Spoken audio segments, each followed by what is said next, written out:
Rest room போக போகிறேன். தயவு செஞ்சு போகிறதா போயிட்டு வந்துடு. நான் போன உடனே கதவு தட்டாத, டென்ஷன் ஆகிடுவேன்.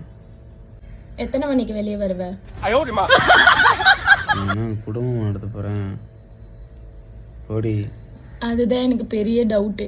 பாத்ரூம்குள்ளே என்ன இருக்கு? உனக்கு ஆஃபீஸ் 10 மணிக்கு, நீ ஒரு 9:45க்கு வெளியே வருவியா? செருப்பால் அடிப்பேன். எல்லாருமே இப்படிதான் பண்றீங்க. பாத்ரூம்குள்ள போயிட்டீங்கன்னா வெளியே வர்றதுக்கு அவ்வளோ நேரம் ஆகுது. உனக்கு வேணா நான் பாத்ரூம்ல ஒரு ஏசி போட்டு விட்டு அங்கேயே செட்டில் ஆகிற மாதிரி எதனா ஒரு பாத்ரூம் அரேஞ்ச் பண்ணி கொடுக்குறேன்.